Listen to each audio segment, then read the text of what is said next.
Hey everybody, welcome back to my channel. So today we're doing yet another reading vlog. This one is going to be reading booktubers' favorite historicals. So I've picked 4 booktubers, 2 of which I've been following for probably the longest, like a really long time. And then there are 2 that I've been following fairly recently. They've been on booktube for quite a while, but they're new to me, new discoveries to me, and I've only just started kind of watching their stuff. So I watched a couple of their different videos and then picked some suggestions and then just narrowed them down from there. The first booktuber I picked, no surprise, is Jess from Peace Love Books. Now, I watched her recent, I'm gonna link all of these videos I watched, by the way, down below in the description box. So I watched her recent historical, I think it was a tier ranking video. I don't know if it was historical romances or favorite romances. I'll link it down below, the specific video that I used. And she mentioned The Highwayman McKenzie, which is on my list. I desperately want to read that series. And then the other one was The Madness of Lord Ian Mckenzie by Jennifer Ashley. So I decided to read The Madness of Lord Ian Mckenzie instead for this video. And I know this one is like a favorite among the historical reading booktube community. I know he's supposed to be on the autism spectrum. I know there's some kind of like, he's accused of murder or something. That's about as much as I know about this. But I hear it's really good and everyone adores it. So I'm going to read that one for Jess's pick. And then I watched Riley Marie's tier ranking video. Now this was, I think this one wasn't specifically a historical romance. This one was like best romances that she read or something like that. And there was a couple of them. And so the first one was Say Yes to the Marquess by Tessa Dare, or she said any Tessa Dare book she would recommend. But I recently read When a Scot Ties the Knot. I think I read it last year. When a Scot Ties the Knot. It was either last year or like early this year. And I listened to that on audio and I didn't have the greatest experience with it. So I think, and I do have Say Yes to the Marquess in a physical, I have it right here. I do have the physical of Say Yes to the Marquess. So there was that one, and then there was also A Curious Beginning by Deanna Raybourne. Now, Riley loves this series. It's one of her all-time favorite series. I don't know if do I still have them? I do, they're up there. But I still have the first 3 books in that series. For years I've had them and have not read them. So I was either going to read A Curious Beginning or Say Yes to the Marquess, but as you could probably guess, I decided to pick up Say Yes to the Marquess. I decided to give Tessa Dare a second try, specifically because I think it was because I listened to When a Scot Ties the Knot on audio that I didn't get the full, like, this effect of the story. So we're going to read Say Yes to the Marquess physically and see if it makes a difference. And then, so the next booktuber I picked was Jen from the Book Refuge, and she's one of the ones that has been like a newer person I've been following. And so if this is from her 6-star books of 2022 video, and the one that she had on there was Temptation of a Highlander by Elisa Braden. I've not heard of this author, but I did find that I think this is a trilogy, but this whole series is on my Hoopla. So I know what I just said about audiobooks, but I found that if I sit and listen to them and that's all I do, that it's better. It's just that my whole point of listening to audiobooks is like trying to listen while I'm doing other things. So we're gonna try to find a good balance between audiobooks and physical reading, because audiobooks I listen to on like between 2 and 2.5 times speed, and it does help me get through books faster.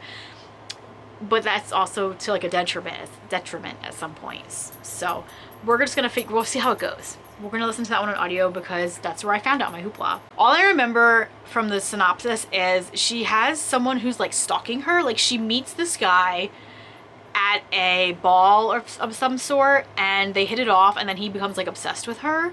And she goes to seek the protection of her friend in Scotland, or a friend of a friend, or someone's friend or relative in Scotland to seek his protection, and he becomes like her bodyguard. That's about all I know about it, but I love a bodyguard protectee romance, so I'm here for that. Okay, and then the final one is from Lacey Book Lovers. This was on her list of the top books of 2020. I don't know if it's top romances, I guess, of 2021. So the 3 options I had for this one were Devil in Disguise by Lisa Kleypas, but I heard mixed things about this one, so I don't know.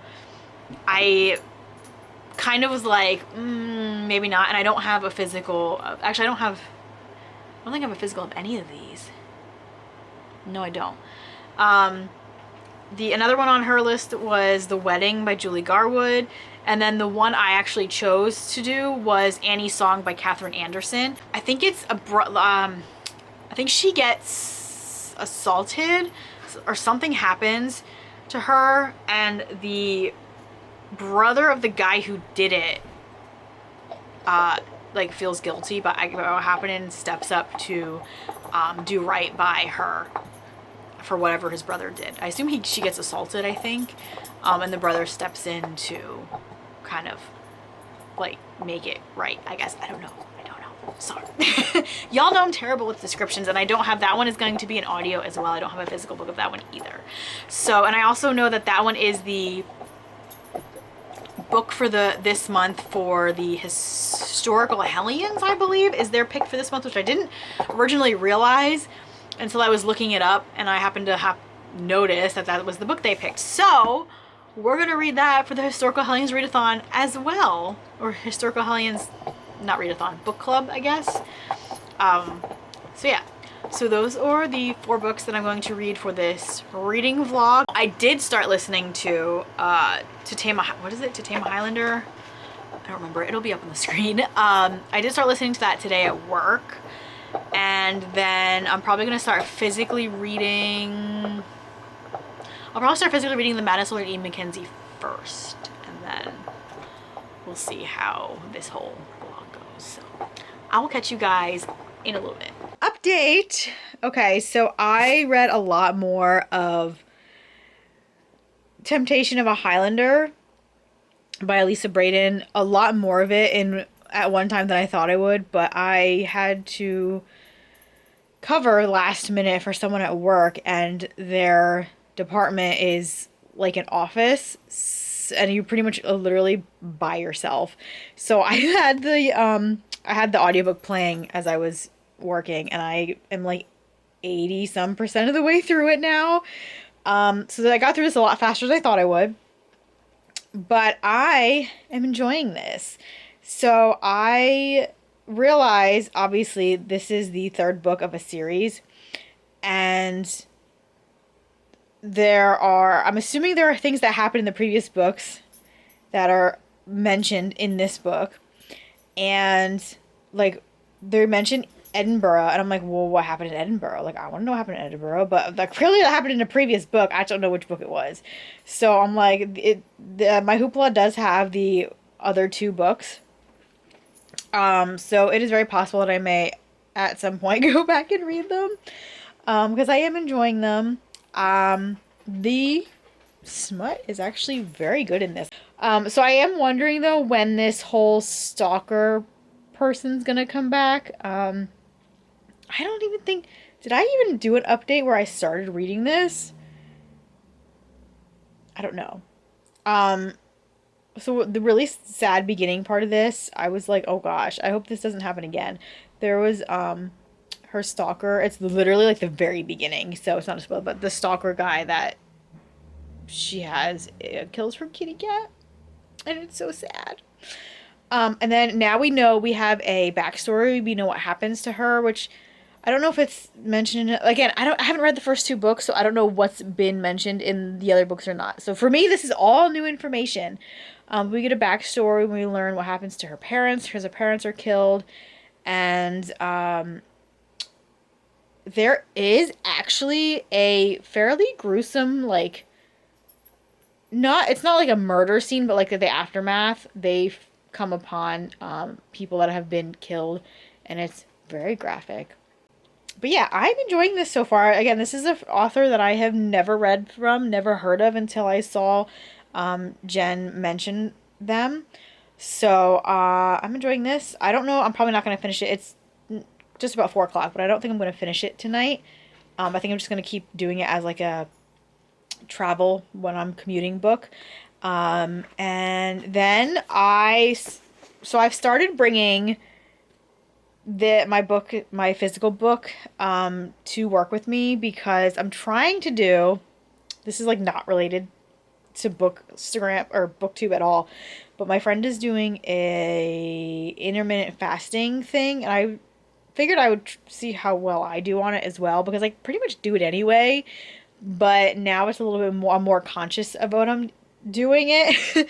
So like I take any breaks that I have, I usually will go, I leave my book in the car and I will go sit in the car and read during my break. So that way I'm not sitting in the break room where there's like baked goods sitting everywhere. So, I have been reading a lot more of Lord Ian Mckenzie. Sorry, I'm holding with my hand, so I'm trying to like figure out where the hell I'm at. Okay, so I'm 82 pages in. She breaks off her engagement with the guy that is like a antique dealer or something like that. He's like, he's not good enough for you, you know, he doesn't deserve you. I'm warning you that he has mistresses, and she's like already been married and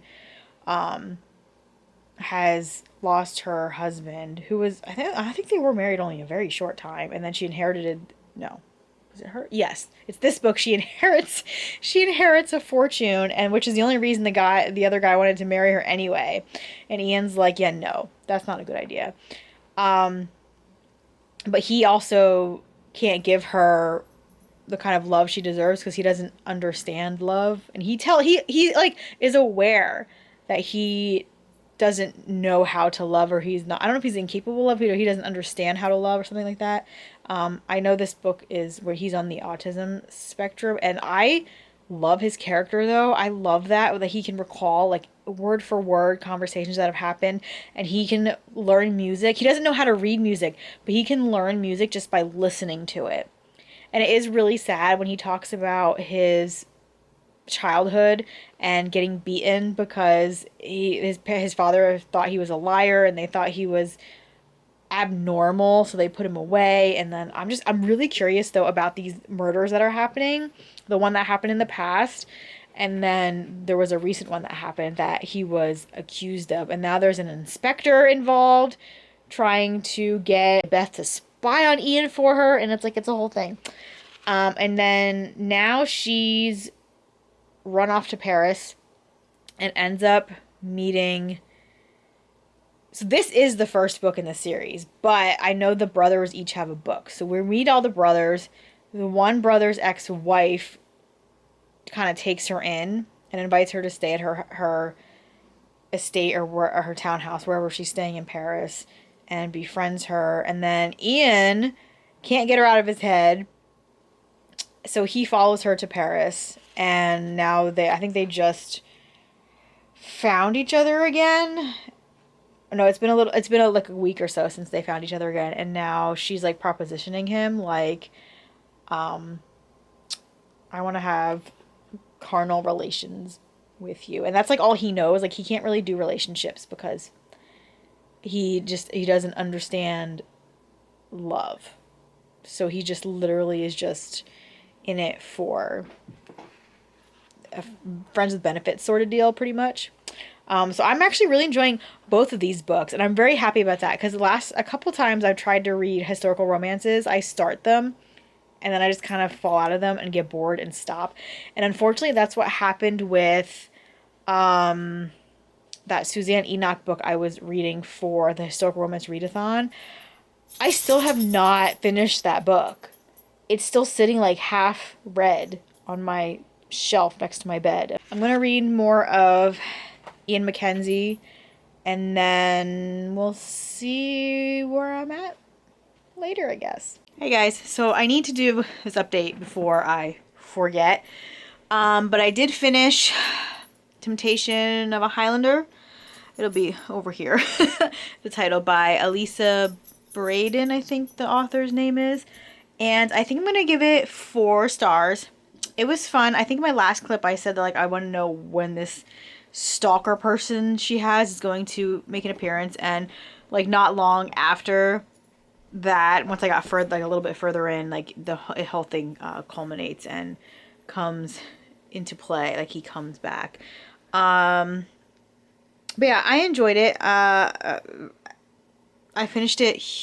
Yes, it was yesterday. Tuesday? What's today? Friday? I honestly could not tell you when I finished it. It might have been yesterday or Wednesday. Might have been Wednesday. I think it was Wednesday. I'm a hot mess. I don't know what's going on anymore. My days are running together because I just worked 7 days in a row, and I got out. Today was day 7 of 7, and I managed, thank goodness, to get out early today. So instead of leaving at 2 o'clock, I left at like 10 after 11. And right now it's about 2:30, which is when I would normally be getting home. And I've already been home for like 2.5 hours. I'm off the next 2 days. Thank God. So yeah, so I finished one book, and then I read, I don't know what I said. I think I was on page like 80 something of The Madness of Lord Ian Mckenzie, and now I'm on page like 133. So I read like what, 50 more pages or so. Not a lot has been happening since my last update in this one, but I'm not bored. Like I'm enjoying the story. I'm enjoying the characters. I think he is adorable. So yeah, so I'm actually going to, right now, I want to sit here and read this, but at the same time, I'm in like a mood to clean, and I need to run with that mood, or it's, I don't know when it's going to happen again. So, and I'm like, not like clean, but like declutter, because like there's just stuff everywhere. My dining room table, I don't use my dining room table like ever. So it's kind of become a catch-all for things. And so I want to get that cleaned off. I want to get my kitchen table cleaned off and try to just get some clutter out of the way. I want to, like this, I ranged a little bit. Like this is where the chair was meant to go. This bookshelf used to be here, but it was becoming annoying because I would sit in the chair and I couldn't see if I was watching BookTube or whatever. I couldn't see the television. And it just became annoying, and I was like right up against this chair, and it was a whole thing. So I swapped the bookshelf and the chair, but like this bookshelf isn't supposed to stay in here. And I really want to just film my library tour, and in order to do that, I want it to be how I want it to be. Because like, why am I going to film it if it's not going to be, oh, I need to still fix this and fix this. Like, no, it needs to be how I mean it to be. So I want to get rid of this bookshelf that's here, which would mean, again, decluttering it, because since it's been here, I've been putting stuff on it. It's become a catch-all again. And then I have a box of stuff over there that I need to go through. And I'm just like, if I would declutter it, it'd be easier to keep it that way. But because it's already a mess, kind of messy, like I'm just adding more crap to it, and it's getting annoying. So I want to do that. My room is still a hot mess from when I took my bookshelves out to bring them into this room. Like there's still just stuff everywhere. But like I don't usually go, I'm not in there anymore. I'm in this room like all the time now. I don't even use my living room anymore. I think I sat in the living room yesterday for the first time in like 2 weeks, 3 weeks maybe. I don't know. So I just want to roll with this motivation that I'm currently having right now and just get as much done as possible. And then I'll reward myself with a little reading time. So it's probably been about probably an hour and a half or so. I just had to take a break because I started listening to Annie's Song by Kathryn Anderson, and oh my god, this book is so good. Okay, so I have it on like 2.3 speed. 2.5 was a little bit fast, and then 2.0 I could get it faster. Anyway, I'm about 3 hours in now, and it's so good. Like I just want to sit here and listen to it. Oh my god. So we have Annie, who is mentally, I don't know what the politically correct term is, mentally disabled, I guess, from a fever that she had when she was a child. And so she's, I don't know, 18, 19 years old maybe, but has like kind of the mentality of like a small child. And in the prologue, she is attacked by a group of rowdy guys, and she is raped. It's not on page, but it's said that's what happens. And then so our hero Alexander, it's his younger brother that does it, and he is completely like appalled by this behavior, and his brother doesn't seem to care. He's like, well, she was asking for it, and she wanted it. A girl like her is, you know what I mean? Like, so it's like, he's like, what is wrong with you? Get out of my sight, get out of town before, because if their parents come after you, he's like, I'm not helping you.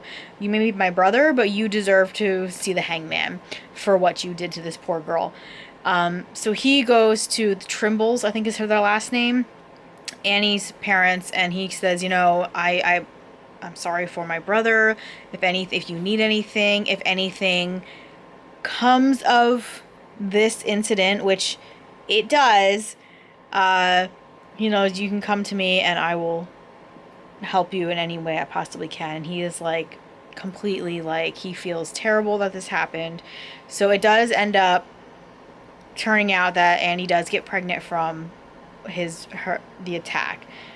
So her father goes to Alexander and says, listen, like, this happened, so we need to figure out what to do about it. And there's like this whole back and forth about to send her away to an asylum, but like the child's innocent, and Alexander's like, well, it's my niece or nephew, like, I'm not just gonna like send them off to an orphanage, like, that's horrible. So, and he can't have children, he is impotent sterile, I'm sorry, he's sterile from mumps, or he had some kind of childhood measles, mumps, one of those things that made him sterile. So he can't have kids. So he's like, well, I'll raise the child myself. You know, we'll send her off to have the baby, and then she can return home, and I'll take the raise, you know. And then it becomes this whole thing because Annie has such mental disability. Like, she won't understand what's going on.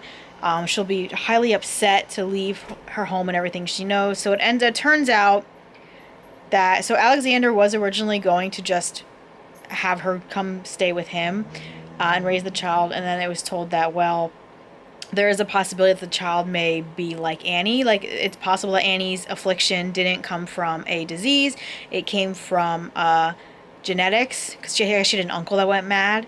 So there was a possibility that maybe the child will turn out the same way, and Alexander was kind of put off by that. He's like, okay, maybe not then. But the doctor said, I can tell you straight up, when she was a kid, she was perfectly fine, perfectly normal, until she had this disease that changed her and gave her this, I don't know what exactly like that would do to your mind, but I guess it did something. So Alexander's like, okay, you know what? Fine, we'll do it that way. And then they end up setting up a marriage of convenience. However, Annie has no real idea of what's going to happen. They just kind of drag her to this church, and I don't know if it's the church, but they drag her in front of the minister to get married, and Alexander's standing there like, this girl has no idea what is about to happen. She's going to get married without her consent, and he's just like mortified, and he doesn't know what to do, and he feels absolutely horrible. And her parents treat her like, her mother loves her and doesn't want to lose her, but at the same time kind of is abusive to her. Like, she in front of him, she like shakes her and tells her to stop fidgeting and stop doing this and stop doing that. Alexander's like, leave her alone, like, she's not bothering anybody, just stop it. And he's just getting so angry about the way she's being treated. Like, this poor innocent girl is being treated so horribly, and he feels so horribly because he is like in on this, and he's like, he keeps telling himself he's doing the right thing for her and for the child, and he has no intention of hurting her. He just wants to help, but he's like, this is wrong on so many levels. Like, what? I don't know what I'm doing, but he's like, but I could be good for her, but at the same time, like, he feels so bad that her parents are just like pawning her off. Like, even after they get married, he has made plans like, okay, well, her mother's going to help her come move to his estate and help her get settled and moved in. And she's like, oh, but I have a garden party to attend, and I need to be there for my husband to set it up because he would be very upset if I'm not there. And he's like, you're kidding, right? Like, you're just going to leave your daughter off? Like, seriously? Oh my God, my heart, I'm reading this and I'm like, this is one of those books that's going to hurt my heart because our hero is just perfect, and I love him so far. I'm 3 hours in. I've still got 12 hours to go. But oh my God, it's so good. And I just want to sit here and listen to this, but I want to read more Ian McKenzie, and I don't know what to do. But I'm not done with my stuff I wanted to do, so I can at least listen to more of this while I clean as much as I can. I did a little bit. I did the living room, I did the kitchen, I did the dining room table, kind of.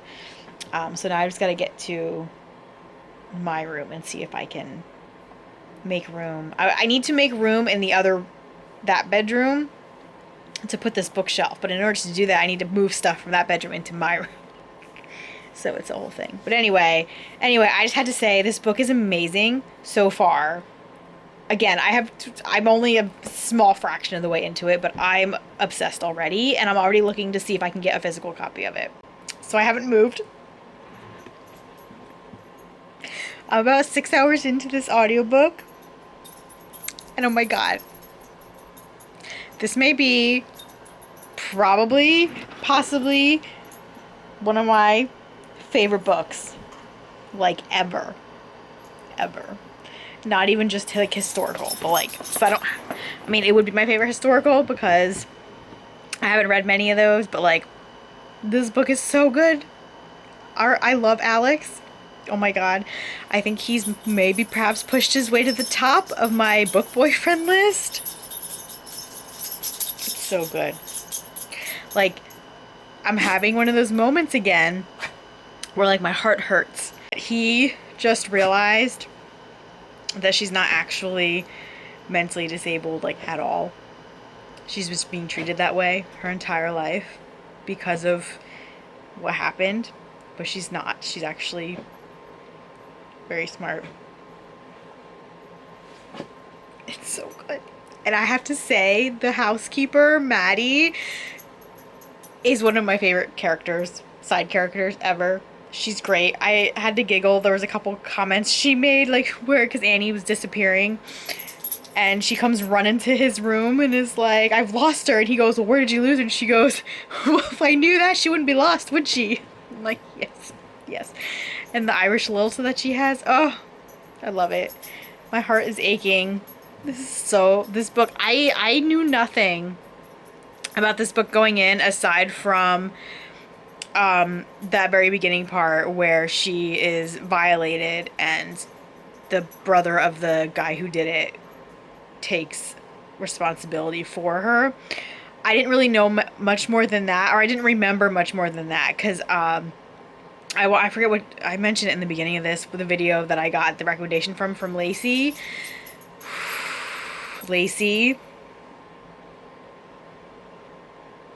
My heart. This book is amazing. But like I said, I'm only 6 hours in. I've got 8 left to go. So I'm hoping it just keeps getting better and better. And the fact that he is a thoroughbred breeder, a thoroughbred horse breeder. Thank you. Yes. He is amazing. I love it. I'm sorry if I'm giving you so many updates about it, but I have to talk about it because there aren't many people that read historical romance, and I have to talk about it because it's killing me, and I just want to sit here and read it all night long. It's almost 7 o'clock right now, and I have not, when I said I was going to go finish my whatever, I didn't. I had intentions of bringing my phone with me. My phone is about to die now. It's at like 12%, so I have to go let it charge anyway, but I need a break. I don't need a break. I don't want a break. I don't want a break. But I think I should take one, or else I'm just going to sit here and listen to this all night long. And all I have to say is, thank God I'm off this weekend, because this book is going to be finished. And I realized this is a Historical Hellions pick. This was this month's Historical Hellions pick with, was it Sam? Sam and Jess? I forget who the co-hosts are of that. But their live show is tomorrow night at 7, I believe. So you best bet this book is going to be done by then, so I can join their live show, or at least as close to being done as possible, because I need to be among my people to talk and discuss about this book, because so far this is beyond a 5-star read so far. Again, I have 8 hours left. I'm not even halfway through yet. I'm 40% through. But if it just keeps this trajectory,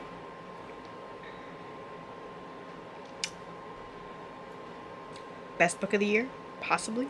I don't know. But this was one that came way out of left field. It was a book I had never heard of. I was literally just looking for recommendations to do a vlog for. The audiobook, by the way, is amazing. The narrator is fantastic. She does the accents, and it's great. But I want a physical copy, like yesterday. Anyway, I'm gonna go and do something productive while my phone charges and probably listen to more of this. Sorry, Ian McKenzie, as much as I was enjoying reading your story, I think you're gonna have to sit at the side for the moment until I can finish this one and then pray it doesn't put me in a reading slump after the fact. Let's hope that doesn't happen because I still have one other book to read. Okay, listen. I haven't read any further with Annie's song since my last update. I went to plug my phone in and I left it sit there so I could get some other things done. I think it's definitely going to be one of my top books. Definitely of the year. Possibly of all time. We'll see. I do have to say though, despite that, there is one little bit, and I'm thinking about this now. I didn't mention it. I was all up in my feels my last update, so everything was kind of like, whatever. But I do have to say, there was a little bit of a weird, I'm like, okay, maybe. A little bit of a suspension of disbelief. Because I guess for whatever reason, I mean, I can understand given the time period. It's like the 1890s, I think, is what it's set. I'm not 100% sure. It's like the late 1800s, set in Oregon, which also is interesting because a lot of historicals that I read are set in like Regency era England. But anyway, so where was I going? Oh, so Annie has been deaf since she's been like 6 years old. So she essentially didn't grow up to learn things like a normal child. So she didn't really learn about, you know, the birds and the bees, and didn't learn about how pregnancy works. So when she's raped, I guess she doesn't really understand the whole, like, what was happening, only that she was being hurt. And then when she gets pregnant, first of all, she doesn't realize it, has no idea what's going on. She just thinks she's getting fat and thinks that's why her parents abandoned her, is because she was too fat and they didn't want her anymore. And there's a scene which is such an adorable, like, my heart scene where Alex tries to explain to her that she's not fat, like this is what's happening to her. And she's like completely befuddled, I guess, by there's like a baby growing inside of her, and she thinks that she's going to lay an egg, like that babies come from eggs. And I was like, okay, but I can understand why she would think something like that, because it's told that her mother told her that babies come from, I think, fairies or something, that the fairy leaves a child, like, so they don't have the talk with her about where babies come from, so she has no idea and thinks they come from, like, where she's learned where they come from animals, eggs and stuff. So she thinks she's going to lay an egg, which is interesting, but also like a little bit like cringy. I don't know. And I'm like I could understand why she thinks that, because since she never properly was taught any of that. And I could see why, like, her parents are the type that they're so more worried about the scandal of it all, and very like prim and proper and of the period. They're of the period. Like, sex was not a thing you talked about. It was, you know, it's history. It's not like it is today. We all know that.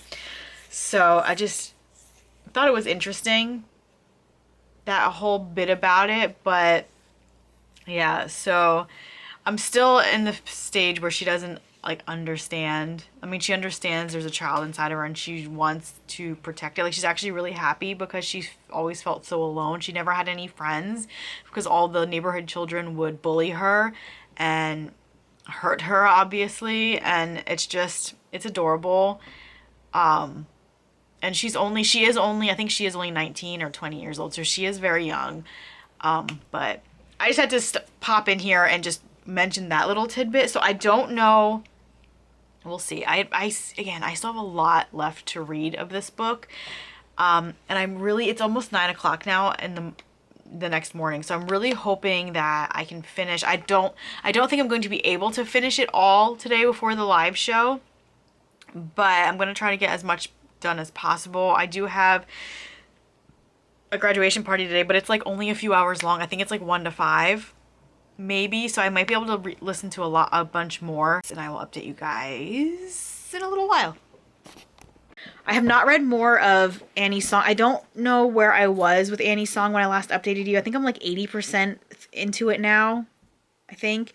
So I watched the live show on Saturday, I think it was, Saturday night. And it's kind of halted my ambition, I guess, my motivation to read this book, because a lot of people didn't like it. And I was very upset because I was like loving it.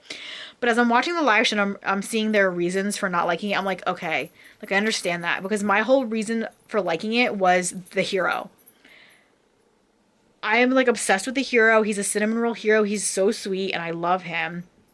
And then I was realizing that like the heroine, I was like, okay, I understand the whole issue with the heroine, with her being like the author, this is them, like me understanding what they were saying about the author. It doesn't seem like she knew how to write her. Like some instances she would write her as seeming very young and immature, which I have mentioned in previous clips, with her thinking that she's going to give birth to an egg and just not realizing that she was pregnant, or like how she became pregnant, which given her upbringing is sort of understandable, but also like, and I guess because my whole thought was like, did she not know how to read? Like, did she not read anything? And then I was like, well, in that time period, they probably didn't have books like that, and for sure her parents wouldn't let her read them. And if they thought her to be a lunatic, what did they call her? Not a lunatic. I forgot the term. Mentally challenged, like they probably wouldn't even have taken because she was 6 years old when she lost her hearing, so they probably wouldn't have even taken the time to teach her to read anyway, thinking that she wasn't capable of it. So like, if you think into it, it makes sense, but also it's like, I understand where they're coming from. And I was a little bit spoiled for the end, which is fine. I don't really, certain books I don't mind spoilers. Other books I'm like, oh my God, I don't want to hear it. I don't want to hear it at all. So I know where things go at the end, and I'm just like, oh God, I hope, because I'm loving the hero and I don't want him to ruin himself in my eyes. Does that make sense? So I'm kind of like wary of continuing on, but I know I have to. I probably have 2 hours or so left, which I'm reading on my speed that I'm listening to, probably an hour, not much more than an hour left to listen to. So I don't know. We may finish that today. We'll see how things go. It's not even 1 o'clock yet. And then I'm definitely going to finish. I was doing, so Tori from Novel Life had reading sprints on her channel last night. And so I did some reading sprints with them. They did 2 20-minute sessions. And I read a big chunk of The Madness of Lord Ian Mckenzie. I'm now on page 260, and so I have like 60 pages left to read. So I'm actually going to try to do that now once I finish filming this clip. I did finish The Madness of Lord Ian Mckenzie, and I'm giving this 5 stars. I think it absolutely lives up to the hype. I know pretty much every booktuber I watch has loved this book. And I think they've liked most of the series too. There's like 12 books in this series. I don't think I'm going to read the entirety of it, but I do want to read at least the next 3, because I think they follow each of the brothers. This was originally called Highland Pleasure series, like this says on the cover. And then it was changed to the Mckenzie McBride series. And I'm like, I don't know where the McBride part comes into it. Except after like the 4 books, there's like it follows different characters. And then book 12, which is the newest one in the series, goes back to following the kids from the brothers in these original books. Like I think book 12 is the son of Beth and Ian. So it starts the new generation. So I'll probably read we'll see how it goes. But I'm definitely going to read, I definitely want to read the books. I want to read Cameron's story. I love Cameron. He's like probably my favorite brother.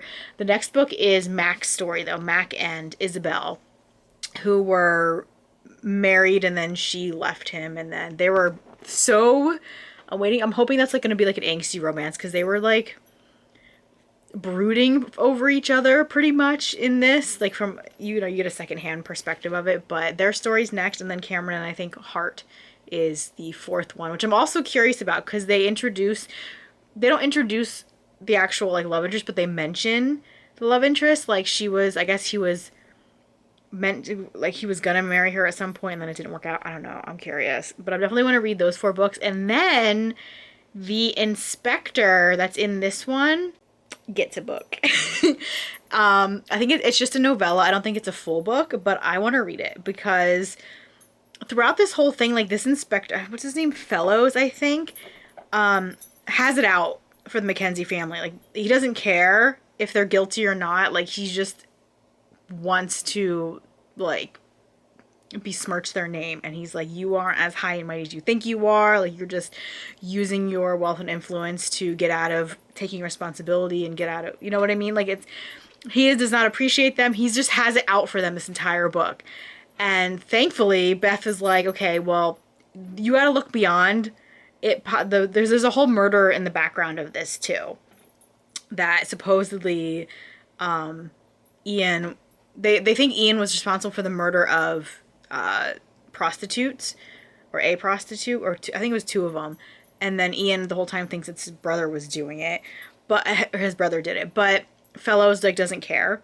He doesn't care which one of them it is. He's like, I'm gonna take you both down if I have to. And he doesn't really look at the evidence. And Beth is like, okay, well, you need to look at a little bit more than your whatever this vendetta is you have against the Mckenzie clan. And there's a reveal at the end that was very interesting. And at first I was like, I don't know if I like this, but I can get behind it. So I'm curious. I wish he would have had a full book. I did try to look to see who was in each of the 12 books, but his is, there's a bunch of novellas like in between. There's so many books in this. I think there's like 21 books total, but there's only like 12 like full-length novels, and there's a bunch of novellas in between. So he does get a novella. So I want to read his as well. But yes, I really enjoyed this. I'm giving it 5 stars. It was a good time. Definitely recommend it. And then I finished, I don't have the then I finished Annie's Song by Kathryn Anderson, and I definitely think that my rating at the end of this was influenced by the live show that I watched. Although, maybe not, I don't know. I'm going to end up giving it 4 stars. The first half was fantastic. I love it.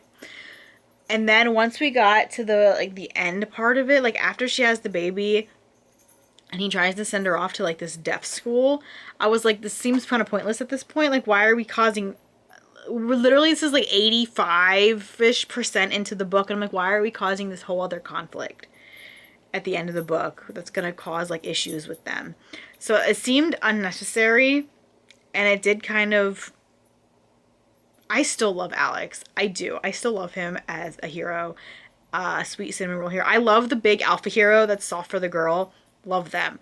But I do appreciate a gentle, kind hero like Alex as well. It just depends on the circumstances and depends on the book and how they're written. I loved him. But I hate that he was, in his desire to do what he thinks is best for Beth, he's influenced by the doctor telling him that maybe it's better for her to go away to school and learn how to speak and write and do all this kind of stuff. Even though Beth tells him, Annie, we're on Annie now. We're on a different book. Annie tells him that she doesn't want to go and she wants to stay with him. And like he gets these letters. I honestly don't think, this is at the end of the book, but I don't think it's spoilery at all. Like, I don't think there's any like big surprises in this book, to be quite honest. Like, there's no big like jaw-dropping moments, but you know, to each their own with what they think are spoilers. But I just mean, like, she's not happy, and the letters that he gets conveys that unhappiness. So and then there was the whole other thing where they introduced I was like, what is this really? Is this necessary? Do we have to do this? It wasn't a big part of it, but I was like, there's a lot culminating at the end that had nothing to do with the rest of the book. And I'm like, why are you adding more conflict at the end? Where there's a potential new other male mentioned. And I'm just like, why? I often don't mind the other woman, other man trope storyline, depending on how it's done. I hate when it's added for... I hate when it's not part of the entirety of the story and it's just added later on to cause issues. And this was a very brief... It didn't really have any significance, so I'm like, why is it in here? Because it made Alex jealous, first of all, and then him rethinking, well, maybe he's not the right person for her, because if she can be with this other, like, deaf person who can understand her, like, I'm like, why? Why is this necessary to the story? It's really not. So it's just another thing that reiterates Alex's love for Annie and his desire to see her happy and to do what's best for her. Like, we get that. Through the entire book, he's shown us that. So you don't need to add this at the end. So yeah, I docked it because I'm like, really? But I still am giving it 4 stars. I enjoyed it. I enjoyed the first like 75% of this book. It was good. And then the end, just that whole thing with the end with the school and it felt like unnecessary. Then it dragged it on longer than it needed to be. I would have been perfectly happy for them to have an HEA, a happily ever after the birth of the baby and seeing them together as a family. Like, you know what I mean? Like, there was no unnecessary. And I know a lot of people don't like the epilogue. I think a common thing that romance readers dislike are the epilogues where the couple has to have another baby to be happy. Like, I don't mind it. I really don't. But because they've been mentioning it, like, all the time, like, anytime there's a romance, like, they can't just be happy. Like, why do we need the epilogue with them showing them having a family and whatever? And I'm like, I don't mind it, but I'm noticing it a lot more now than I used to. So, I don't know. But, so that was my reading update. I was really happy to finish 2 books in a day. That's an accomplishment. So the last book I have for this vlog, I think, was a Riley Marie recommendation. She recommended, like I said at the beginning of this, anything by Tessa Dare. So I just kind of went on my shelves and picked something, and I picked Say Yes to the Marquess, which is the second book of the Castles Ever After series. We have a trope that I'm trying to think if I've really read before. I've read a lot of books, but like I don't know if this is a trope that's been in a lot of the books I've read.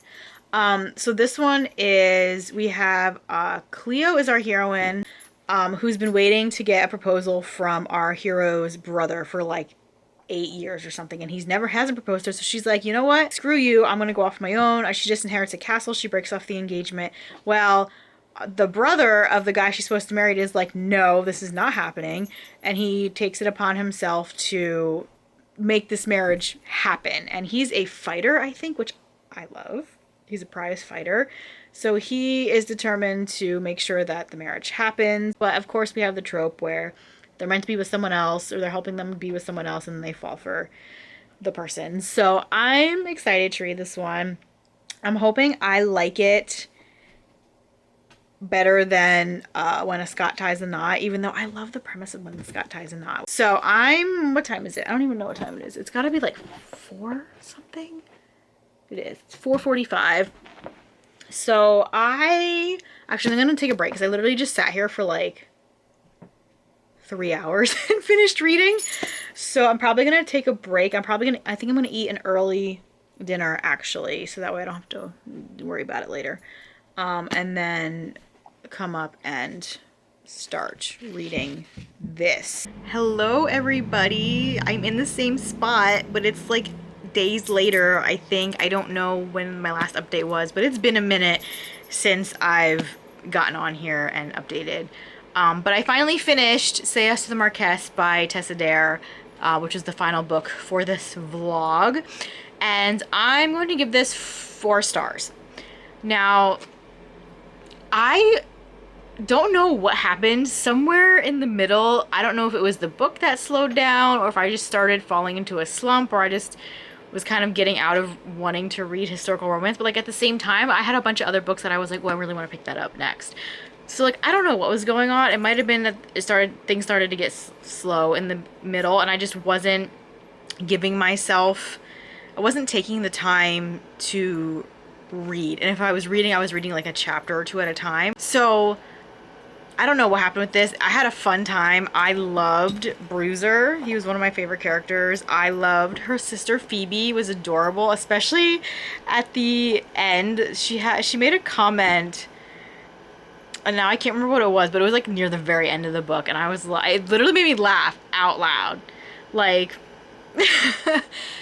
and what I enjoyed about this was that when the couple had an argument and they had a couple like serious fights, they talked them through. There was no storming out angrily, and there was no like disappearing for, I mean, there was disappearing, but like our heroine would be like, you're gonna stand here and listen to me, like he would draw conclusions or about whatever, something that happened, and she'd be like, you're not hearing me, this is not what I'm talking about, and she would like explain to him then and there and clearly state, this is what it's happening, this is why I'm feeling the way I feel, why I said what I said, that kind of thing. And like there was an instance at the end where he made a comment, like a hurtful comment, and he's like, I didn't, like, that's not what I meant to say, I didn't mean it like that.